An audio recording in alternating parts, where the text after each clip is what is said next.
Zina. Zina sadəcə günah deyil, eyni zamanda cəmiyyətin də iyrəncələn qatillərindəndir. Zina sadəcə nikahdan kənar cinsi əlaqə deyil, eyni zamanda ailəyə atılan bomba, cəmiyyətə vurulan balta və insanlığın üzünə tüpürməkdir.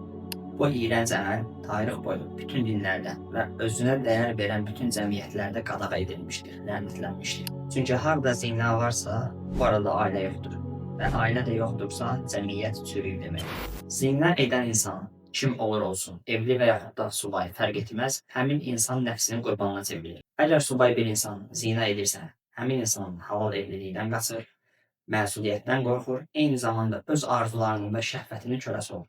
Amma ki, evli bir insan zina edirsə, o artıq xəyanətkardır. O həm yoldaşına, həm də övladlarına xəyanət etmiş bir durumdadır.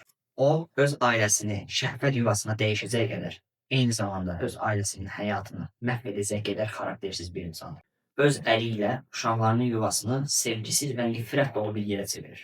Həmin şəxsə bu ailəsindən necə güvənəcək? Sədaqəti kimləmə öyrənəcək? Zina edən ata o evin dirəyini sındırır. Zina edən ana da o evin ruhunu öldürür. Sonra da çıxıb deyirlər ki, bu uşaqlar niyə pozulur? Uşaqları pozan elə bu xəyanət olan evlərdir. Və bu xəyanət o evdə qalmaqla bitmir. Bu, övladın boynuna yüklənən elə bir ləkədir ki, özü etməsə də bir ömür boyu daima bunu öz üstündə daşıyır. Evli olub zina edən insan təkcə günahkar deyil. O eyni zamanda ailəsinin qatili, övladlarının düşməni və nəfsinin kölesi olmuşdur. Zina xəyanət doğurur. Xəyanət isə nifrət, nifrət isə zorakılıq. Zorakılıq isə qadınların öldürüldüyü evlər ortaya çıxardır. Bu bir zəncirdir və hamısının kökündə zina dayanır. Gəlin biraz da zinadan olan uşaqlardan danışaq. Əksəriyyəti abortla qətlə yedirilir. Dünyaya gələnlər isə ya valideynsiz olur, ya da travmalı böyüyür. Bir uşağın həyatında belə bir dəhşətin olması sayılmayacaq qədər psixoloji problemlər ortaya çıxardır. Belə uşaqlar özünə qapanıq ola bilir, cəmiyyət içərisində özünü ən aşağı səviyyədə görür və daima öz hisslərini boğmaqla məşğul olur. Məktəbdə o uşağa sabah atana de məktəbə gəlsin deyəndə o uşağın içində qopan fırtınanı o uşaqdan başqa heç kim başa düşə bilməz. Bir də bunun tam əksi olaraq həmin uşaq içindəki hissləri öldürmək üçün başqa insanları əzməyə, onları zorlamağa başlayır. Bu onun özünü qoruma mexanizmasıdır və buna səbəb olan şey onun valideynləridir. O daxilində özünü çox əzilmiş bir insan olaraq görür və belə gördüyü üçün də əks təsir olaraq insanlara hücuma keçir. Cəmiyyətdə gördüyümüz narkomanların və cinayətkarların da bir çoxunun həyatında belə ailəvi problemlər mövcuddur. Görün bircə dənə günah necə bir insan həyatını, sonra bütün bir nəsli, sonra da bütün bir cəmiyyəti məhv edir. Mən sizə hələ bir-iki dənə misal çəkmişəm. Bunu saatlarla davam etdirmək mümkündür. Və sən hələ də elə zənn edirsən ki, bu iş cəzasız qalır. Zina edən insan ya öz bədənində bir xəstəlik tapır, ya da öz ruhunda, öz daxilində çürüməyə başlayır. İç və buna bənzər xəstəliklər də təsadüf deyil. Bunlar zinanın dünyəvi damğalarıdır.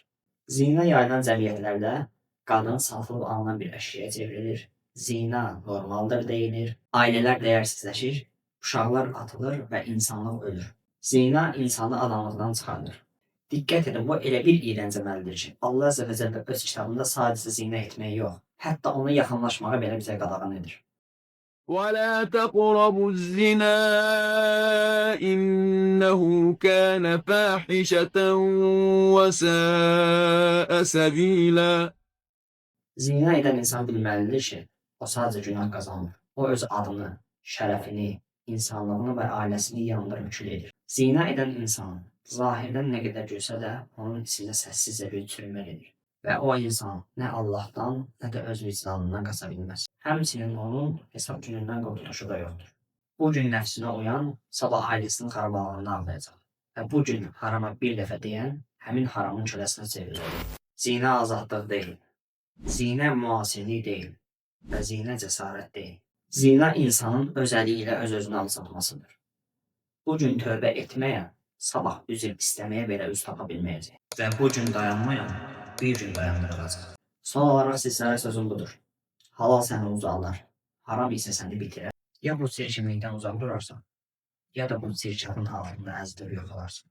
Allah bizi, sizi və cəmiyyətimizi bu zinadan, zinaya aparan bütün yollardan və zinanı normallaşdıran bütün düşüncələrdən qorusun. Allahümme əmin.